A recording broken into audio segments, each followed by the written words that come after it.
Hello brilliants, अभी हम कर रहे हैं 8th क्लास के लिए चैप्टर नंबर 8 कंपेयरिंग क्वांटिटीज। और ये है ट्राई दीज पेज नंबर 126 का। यहाँ हमें जो यूज करना है फार्मूला वो है सिंपल इंटरेस्ट का। क्या दिया हुआ है क्वेश्चन में वो देखिए।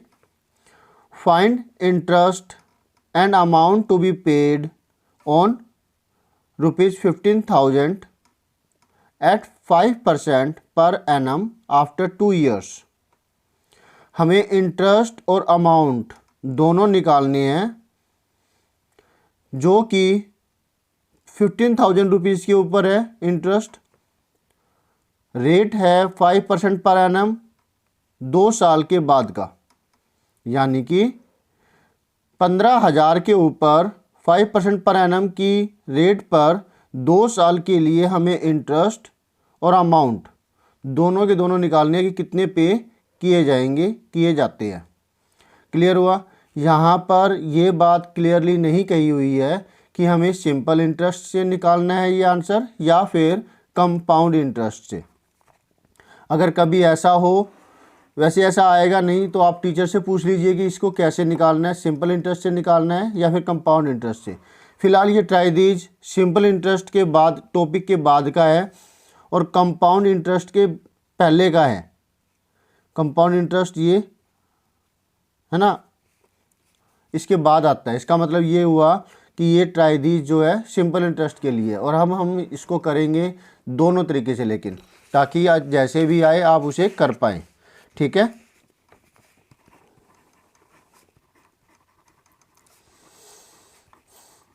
Page number 126। यस। तो in the case of simple interest, पहले हम सिंपल इंटरेस्ट का केस करते हैं। EREST। तो P प्रिंसिपल होता है जितनी भी अमाउंट उधार ली जाए या फिर उधार दी जाए। तो प्रिंसिपल है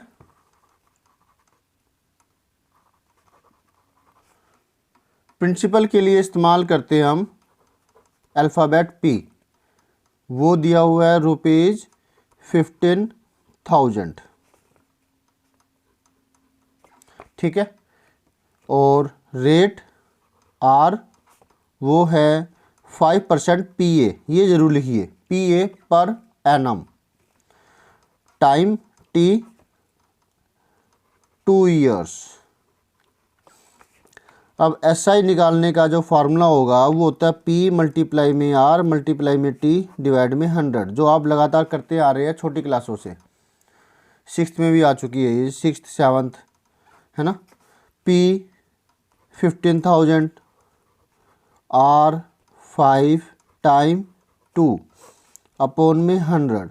2 डिजिट से 2 डिजिट कट गई और नीचे अब कुछ भी नहीं बचा, ऊपर वाली सब मल्टीप्लिकेशन कर देंगे। 5 2 जा 10, एक जीरो इसकी होगी, एक जीरो ये है और ये 1500 रुपीज़। तो जो सिंपल इंटरेस्ट आया है टू बी पेड वो हमारा 1500 रुपीज़ हुआ है। अब इंटरेस्ट चलिए वो बाद में लिख देंगे। अब अमाउंट निकालते हैं। अमाउंट मतलब अब आपने 15,000 रुपये किसी को उधार दी है, ठीक है, आपको इतना इंटरेस्ट मिलता है, तो वो आपको 2 साल के बाद इंटरेस्ट और ये दोनों पे करेगा। वैसे तो ये पहले काट लेते हैं, हम एक बार ये बात कह लेते हैं कि चलो इंटरेस्ट भी वो बाद में ही पे करेगा। तो कितनी अमाउंट उसे पे की गई, ये तो इंटरेस्ट दिया गया और ये मूल भी तो देगा, वो जितना हमने पैसे दिए हैं वो तो वापस करेगा ही। तो इन दोनों को जोड़ेंगे हम। अमाउंट इसलिए बनता है P प्लस में SI। प्रिंसिपल था 15,000 और ये 1500। कई बार तो ये होता है कि भाई ब्याज की तो छोड़ो, मूल भी चला जाता है, तो ऐसे लोगों को उधार देना ही नहीं चाहिए। पता होना चाहिए कि भाई ये लोग कैसे हैं। कई लोगों को होता है उधार दे दिया जाता है लेकिन वो उसके बाद में दिखते ही नहीं है, तो इंटरेस्ट तो छोड़ो, प्रिंसिपल भी गायब।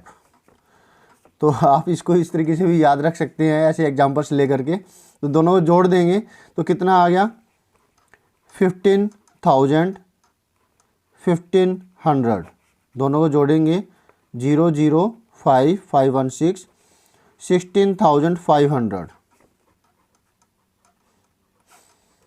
आंसर हो गया ये। तो आप इसके लिए स्टेटमेंट लिख सकते हैं, interest to be paid, interest paid किया जाएगा वो है ₹1500 और अमाउंट टू बी पेड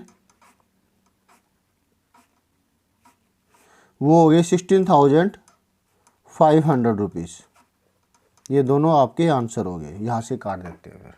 ठीक है, क्लियर हो गया। ये है सिंपल इंटरेस्ट का टॉपिक। और अब हम करते हैं कंपाउंड इंटरेस्ट। अब ये कुछ गलती हो गई थी इसके अंदर, तो मैं अब ये कॉन्सेप्ट आगे करता हूँ। जैसे कि इसमें क्या है, अगर ये कंपाउंड इंटरेस्ट के तरीके से होती है तो फिर ये कैसे निकलेगी। कंपाउंड इंटरेस्ट के लिए जो प्रिंसिपल है वो तो 15,000 रुपीज़ है, रेट वही है, क्या था रेट, 5% पर एनम, और जो टाइम है वो हुआ कितना, 2 इयर्स। तो अगर यही केस आपको करना हो, किस केस में, हाँ, अगर इसको कंपाउंड इंटरेस्ट के तरीके से करना हो तो अमाउंट जो है उसके लिए फार्मूला है P1 + R/100 power T। P की वैल्यू है वो है 15,000, 1 + R 5/100, क्योंकि ऊपर सिर्फ 5 है, कोई और 2 नहीं है। अगर ऊपर एक 5 और एक 2 होता मल्टीप्लाई के अंदर तो हम एक 0 को ख़त्म कर देते हैं। अभी अब मैं ऐसा नहीं करूँगा, ठीक है, इसके पीछे भी एक लॉजिक है। पावर 2, कैलकुलेशन थोड़ी सी आसान हो जाती है, कोई दिक्कत है तो आप मुझे बताइएगा। अब क्या है, डेनोमिनेटर सबके बराबर करेंगे तभी तो ऊपर वाले जो है इनको ऐड करेंगे। इन दोनों के डेनोमिनेटर में फ़र्क है, ये 100 है और ये 1 है। इसको 100 करने के लिए मैंने नीचे 100 से मल्टीप्लाई किया और ऊपर भी, तो मिला 105/100 पावर 2, 15,000। अब पावर 2 है तो इसको फिर 2 बार लिखेंगे, ओके। एक 0 से ये 0 कट गई, इस 0 से ये वाली 0 कट गई, फिर इस 0 से ये वाली 0 कट गई, एक 0 बच गई, क्योंकि ऊपर सिर्फ 5 के मल्टीपल है, कोई भी 2 का मल्टीपल नहीं है जिसकी वजह से मैं इसको नहीं वो करूँगा। अब 105 को 105 से मल्टीप्लाई करें, 5 5 जा 25, 5 1 जा 5, 0 होने की वजह से 5 5 जा 25 मैंने डायरेक्ट लिख दिया। अब एक 0 है तो इसके लिए क्या करेंगे, बस 2 क्रॉस लगा देते हैं, ठीक है, और इसको 1 से करते हैं, 5 0 1। सिर्फ 0 के केस में ऐसा होगा, 2 0 होती तो 3 क्रॉस लग जाते, 1005 होता मतलब। तो 5 2 5 एंड 5 10, 1 0 1 1। अब नेक्स्ट है हमारे पास 15, 15 5 जा 25, 5 2 5, 15 2 जा 30, 30 एंड 2 32, 2 और 3 इधर चला गया, 15 0 जा 0 एंड 0 + 3 3, तो यानी 32 डायरेक्ट लिख दिया, जैसे ऊपर 5 5 जा 25 डायरेक्ट लिखा था। ये कारण होता है। 15 1 जा 15 1, 15 1 जा 15, 15 एंड 1 16। अब क्योंकि नीचे डिवाइड में एक 10 है तो एक डिजिट के पहले डेसिमल लग जाएगा, डेसिमल कहीं नहीं है तो यहाँ पर है, यहाँ लग जाएगा। 16,532.550, ठीक है। अब निकालते हैं CI, कंपाउंड इंटरेस्ट। दोनों ही निकालने थे ना, अमाउंट भी निकालनी थी और कंपाउंड इंटरेस्ट भी निकालना था।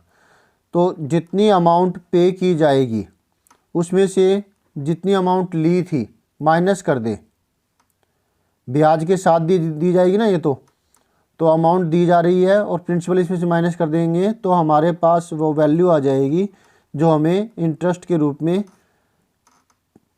अगर हमने उधार दिया है तो हमें इंटरेस्ट के रूप में मिलेगी, और अगर हमने उधार लिया है तो इंटरेस्ट के रूप में हमें वो अमाउंट देनी पड़ती है। -15,000, इसमें से 15,000 माइनस कर दें,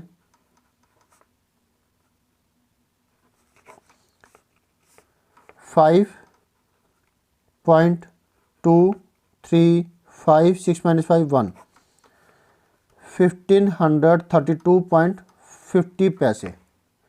डेसिमल के बाद एक डिजिट है तो ये एक जीरो और लगा देते हैं पैसे के अंदर। अब 5 पैसे तो नहीं कह सकते, 0.5 थोड़े ना है, ये 5 के बाद है तो ये 50 पैसे कहलाएगा। क्लियर हुआ? तो hence interest to be paid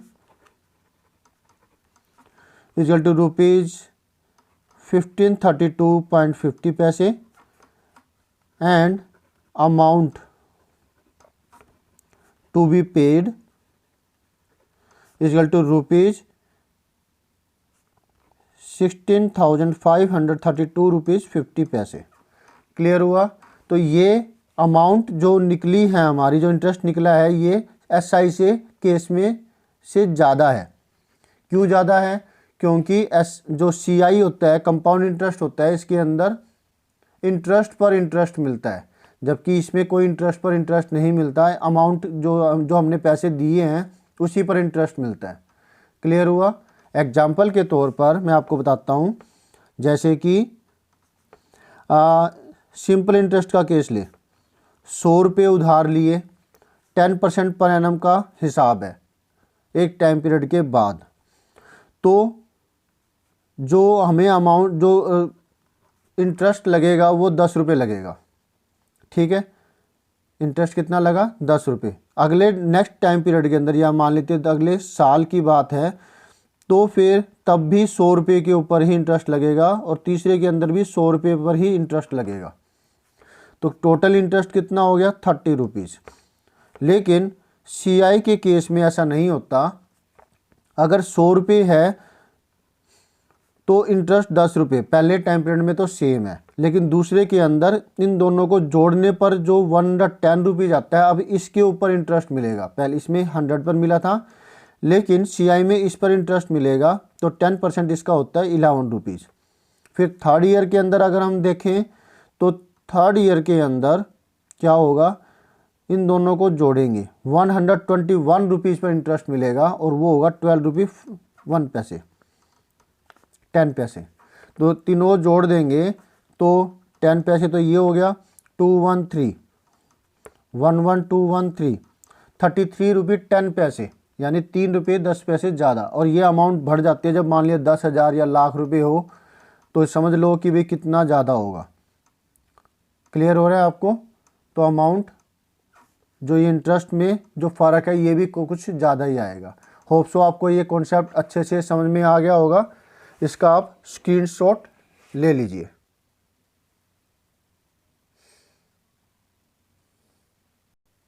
और इसके बाद हम नेक्स्ट ट्रायदीज है वो करेंगे। पहले ऊपर वाले का स्क्रीनशॉट ले लीजिए, 126 पेज का ट्रायदीज, जब सिंपल इंटरेस्ट से हमने ये निकाली अमाउंट और सिंपल इंटरेस्ट। और ये है अगर यही क्वेश्चन करना होता कंपाउंड इंटरेस्ट के केस में। तो कैलकुलेशन का स्पेशली अच्छे से ध्यान दीजिए, कोई गलती ना हो। ओके, नेक्स्ट वीडियो में हम नेक्स्ट ट्रायदीज करेंगे जो कि पेज नंबर है 129 पर। बाय।